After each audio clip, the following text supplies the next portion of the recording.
చూద్దాం. ఓట్ల చోరీపై పోరు. పార్లమెంటు నుంచి ఈసీ కార్యాలయం దాకా విపక్ష ఎంపీల నిరసన ర్యాలీ. పోలీసులు అడ్డుకోవడంతో తీవ్ర ఉద్రిక్తత. బారికేడ్లను ఎక్కి ఎంపీల నిరసన. రాహుల్ సహా పలువురి అరెస్టు. విడుదల. విపక్షాల నిరసనను తప్పుపట్టిన భాజపా. బీహార్లో ఓట్ల ప్రత్యేక సమగ్ర సవరణ ఓట్ల చోరీపై సోమవారం విపక్ష ఇండియా కూటమి చేపట్టిన నిరసన ర్యాలీ తీవ్ర ఉద్రిక్తతకు దారితీసింది. రాహుల్ గాంధీ, మల్లికార్జున ఖర్గే, అఖిలేష్ యాదవ్ సహా విపక్ష నేతలంతా పార్లమెంట్ ఆవరణ నుంచి ఎన్నికల సంఘం కార్యాలయం వరకు ర్యాలీగా బయలుదేరగా మధ్యలోనే పోలీసులు అడ్డుకున్నారు. హైడ్రామా మధ్య వారిని అదుపులోకి తీసుకొని పోలీస్ స్టేషన్లకు తరలించారు. అనంతరం విడుదల చేశారు. తెలుపు ఎరుపు టోపీలను ధరించిన ఎంపీలు సోమవారం ఉదయం పార్లమెంటు మకర ద్వారం నుంచి ర్యాలీగా బయలుదేరారు.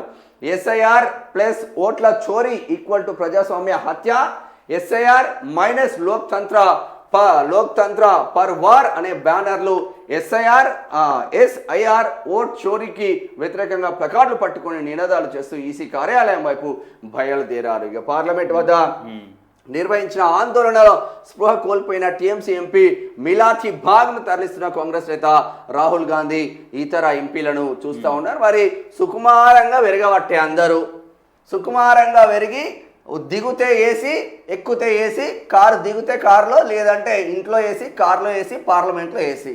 ఒకటేసారి బయటికి వచ్చి అరగంట సేపు నిలబడగానే కింద మీద అయి స్పృహ తప్పి పడిపోతుంది ఎంపీలు. గట్ల ఉన్నది కథ. సరే, ఏది ఏమైనా రాహుల్ గాంధీ చేసిన పోరాటానికి ప్రజావాయిస్ కూడా మద్దతు ఇస్తుంది, 100% మద్దతుగా ఉంటుంది. కానీ నిజంగా రాహుల్ గాంధీ గారు ఆ ఓట్ల చోరీ, ఆ నిజమైన ఓట్ల వైపు ఉంటున్నారా, లేదంటే దొంగల ఓట్లను డిలీట్ చేసి ఆ దొంగలకు వత్తాసు పలుకుతున్నారన్న చర్చ భారతదేశ వ్యాప్తంగా జరుగుతూ ఉంది. నేషనల్ ఛానల్స్ చూడండి అబ్బా, నేషనల్ ఛానల్స్ కూడా చూస్తే మనకు కొంచెం నాలెడ్జ్ పెరుగుతుంది భారతదేశంలో ఏం జరుగుతుంది. మనం ఇక్కడ ఈనాడు చెప్పేటైనా ఎన్టీవో, లేదంటే ఇక వీళ్ళంతా ఏంటంటే గంప గుర్తగా కొనుక్కుంటున్నారు. సంవత్సరానికి ఇంత ప్యాకేజ్ అని చెప్పేసి పేపర్లను, ఛానళ్లను ఎవడు అధికారంలో ఉంటే వాడు వాళ్ళ మీద గద్దలాగా వాళ్ళే పైసలు వాడేస్తున్నారు. వాళ్ళకు కూడా పైసలే అవసరం ఉంటుంది కాబట్టి ఆ పైసలు తీసుకుంటున్నారు.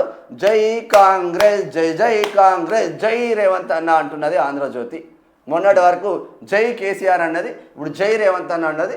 రేపు కాషాయ దళం వస్తే జై కాషాయం, నా బ్లడ్డే కాషాయం, నా హిందుత్వమే నా ఎజెండా, మీకు తెలియదా అన్న నేను ఎంత కష్టపడినో భారతీయ జనతా పార్టీ కోసం అని మళ్ళీ చెప్తారు వీళ్ళే దుర్మార్గులు. గమ్మత్తుంటారు ముచ్చట.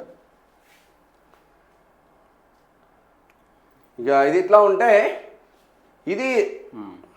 ఇది రాజకీయ పోరాటం కాదు, రాజ్యాంగాన్ని రక్షించే యుద్ధం. ఒక వ్యక్తికి ఒక ఓటు కోసం పోరాటం. మాకు క్లీన్గా స్వచ్ఛంగా ఉండే ఓటర్ జాబితా కావాలి. వారు ఈసీ దేశం ఎదుట నిజం మాట్లాడడం లేదు. ఓట్ల చోరీకి సంబంధించిన ఆధారాలను ఈసీ వెబ్సైట్ నుంచే తీసుకున్నామని చెప్పేసి రాహుల్ గాంధీ. మరి ఇక్కడ రాహుల్ గాంధీ కూడా ఒక పోరాటం చేయాల్సిన అవసరం ఉంటుంది. ప్రతి ఒక్కరికి ఆధార్ కార్డు ఉంది కదా, ఆధార్ కార్డుకు ఓటర్ లింక్ ఎందుకు నమోదు చేయట్లేదు?